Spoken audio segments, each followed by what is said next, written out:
catch the movers and shakers, the brightest minds from across the country talking about what makes them tick. This is Rock the Talk on indigomusic.com. Well, welcome to Rock the Talk once again right here on indigomusic.com, and very excited to introduce to you my guest for today on the other side, all the way from Delhi, stand-up comedian and also host of, judge of Comicstan, and she is, she also has a 1-hour special on Amazon Prime. Neeti Palta, thank you so much for joining me today on Rock the Talk. Hello. All right, and looking forward to today's talk, not just rocking, but also tickling, because you are a stand-up comedian. So firstly, why don't you just tell us, do you find 2020 funny? Hey, it's hilarious. There's no lack of material here. Yeah, really. But how are you holding up though with the lockdown, with the pandemic? Have you handled it well? What are your thoughts? I think I've handled it well, but people in my family don't think I've handled it well. It's the people around you who know how you're handling it, right? Right. So your family is like handling it very well, except for you. Well, they do look at me funnily when every time there's a plane flying overhead, I stand at my window and howl. So, I don't know. Wow. Okay. I have a picture in my head right now. But also, Neeti, a lot of people have learned so many different skills during the pandemic. You know, people have tried to cook, people are working out, and everyone is trying to improve and become a better version of themselves. And so what have you done over the last 7 to 8 months? To be fair, it's hard to improve upon perfection. Of course, yes. But you can try, like Thoda Sa. I've been working out on my own, which I never thought I would. I've discovered parks, man, beautiful parks in Delhi. I'm very impressed by the city. Okay. And I even took up acting classes because I figured, kuch to karu. Wow. I mean, I remember my state when I was introduced to Lodi Garden for the first time. I was mind blown. But but what are these new parks that you're talking about in Delhi that have just come up? Or have you just not gotten out? Yeah, I've just found them.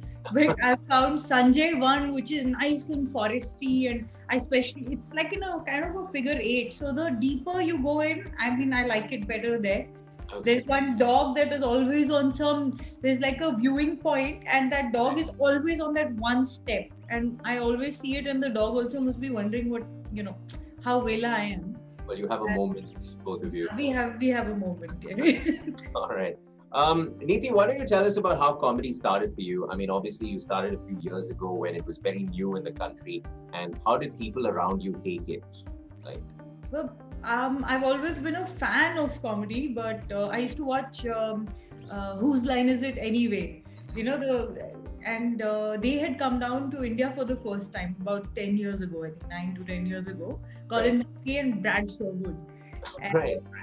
I remember, you know how it's an improv thing and they have these rounds and so they ask for volunteers and stuff. And I remember jumping up and down for every round because I was having fangirl moment. Right. They kept ignoring me till I stood on top of my chair, and then it would be awkward to ignore me because no one else was ignoring me. Okay. So they called me up on stage and they were enacting a situation, and we were given a mic to kind of make sound effects to whatever they were doing. Right. I opened the car door, I went, things like that. Okay. I had such a ball. I was just making random sounds. Then they were tweaking their story to match the sounds. And then when I was getting off stage, Colin was like, hey, you should try your hand at stand-up. Oh, okay. And at that time, Raghav Mandava, right? Yeah. So he and Malini used to run Cheese Monkey Mafia.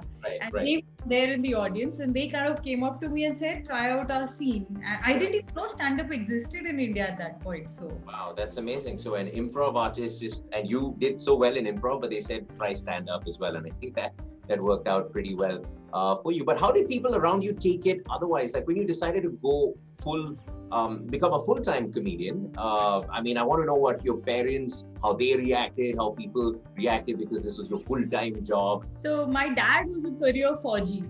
So he couldn't understand me wanting to switch from so I'd already switched from advertising to working for a small production house to write for Sesame Street. And then suddenly I came back and said, ye karna hai. So he was like, what? And in his head, stand-up was wearing Ghagra choli and going, hey, like something in his head was like that. So I remember his exact words to me in that stern army voice was, ye bhandpandi kyun kar rahi ho? And I had to first Google bhandpandi and then take offense, because I believe in taking offense once I know what's going on. Like a little more informed offense. Pause, yeah. Lovely. Like put me down in a language I understand properly. This is nonsense.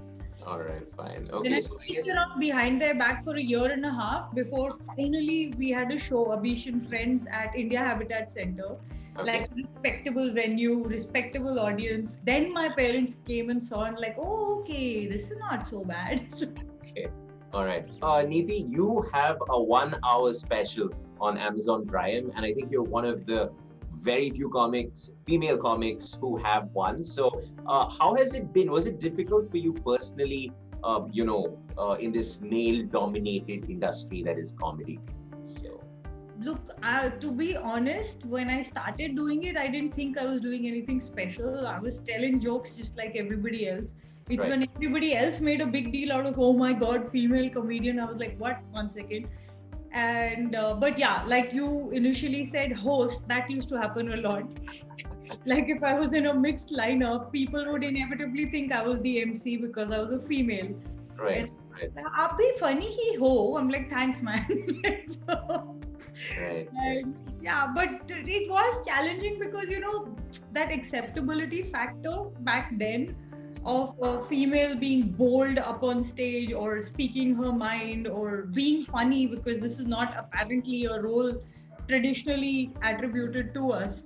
So it was interesting. Audience reactions were interesting because we used to start from less than ground zero, So, yeah. But yeah, I think it's going very well right now, and obviously everyone is getting woke around us, and so things are getting a bit better. But also virtual shows, we have to talk about virtual shows. All stand-up comics are doing it right now. I mean, we are also having an interview right now virtually. So your take on these, have you come around to it, or is it still a little bit of getting used to?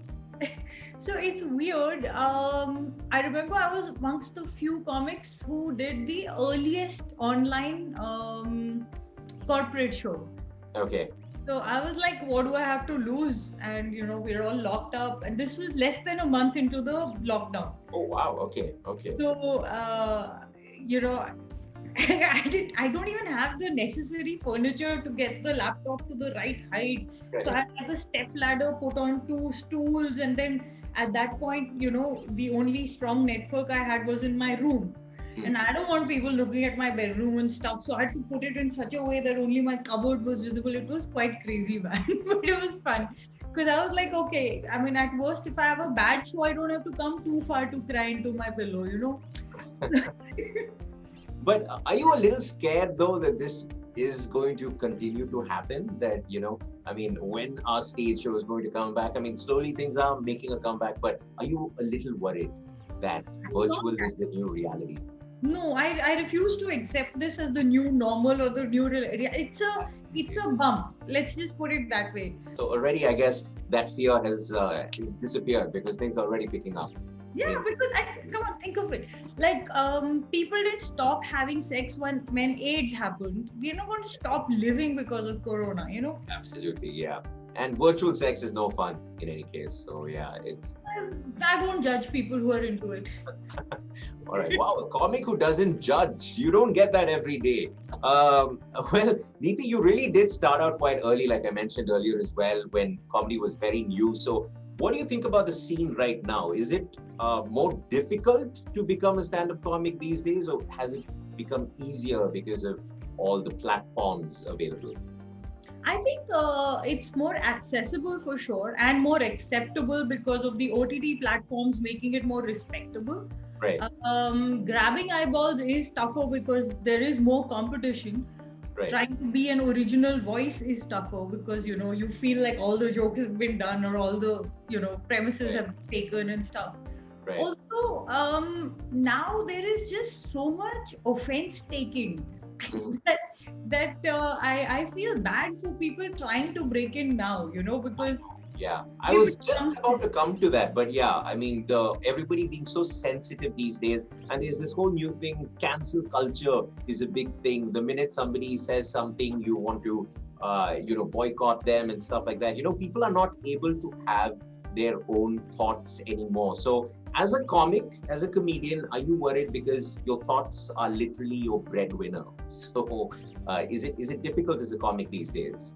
Honestly, I always had that little swaggy confidence where I thought that, I do relatable material and I won't get trolled, but I got trolled. So then I realized, hey, mom was right. There is no pleasing everyone all the time. So I feel freer now because I know no matter what I do, there will be one happening somewhere or the other. Right. So what's interesting is, they'll read the title of your video on YouTube and still click it. It's almost like, oh my God, how dare she? I'm going to hate this, but I'm going to watch this. It's like the new millennial self-cutting. I don't know what's going on.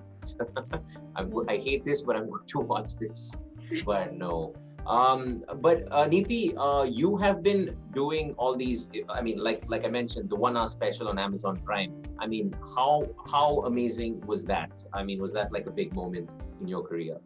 Man, so honestly, I'm a very lazy comic, and I had kind of the rough structure of that special some time back.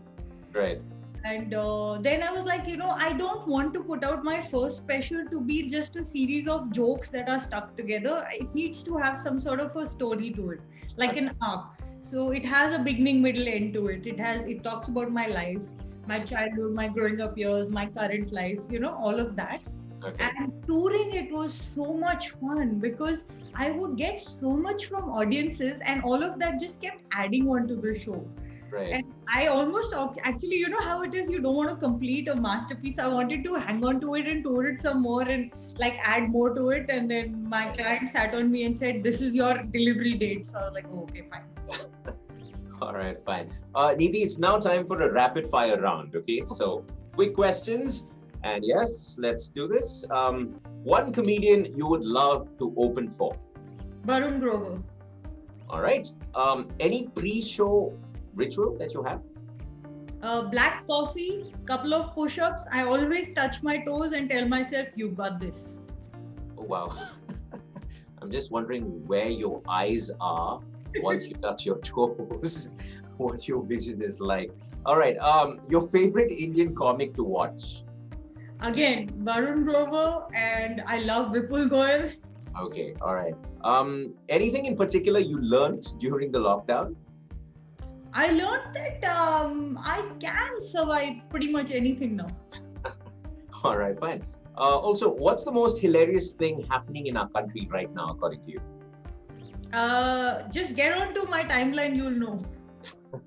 All right, that's a very smart PR move, I have to say. See, I can market myself. Market yourself. They say you shouldn't joke about everything, right? So, any particular topics you very consciously stay away from on stage? Honestly, just because they don't come naturally to me, there will be certain topics I won't like, not because I'm consciously staying away from them, but I always say, see the intent versus the content. So I think you can joke about anything as long as the intent matters. Context really matters. I don't know why just leave context out of every debate these days. But all right, last question. Can you roast 2020 for us a little bit? I mean, I probably should have given you a little bit of prep time, but maybe anything on top of your head. Roast 2020, good Lord.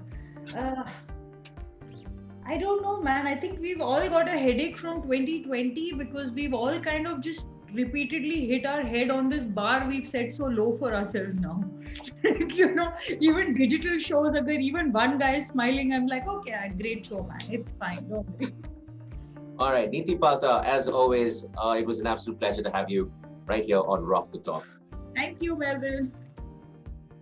Well, that was Neeti Palta. And like I said, this was Tickle the Talk. Oh no, it was Rock the Talk. But anyway, hope you enjoyed this. And of course, stay tuned right here, indigomusic.com, for a lot more like this. I'm Melvin. Bye-bye.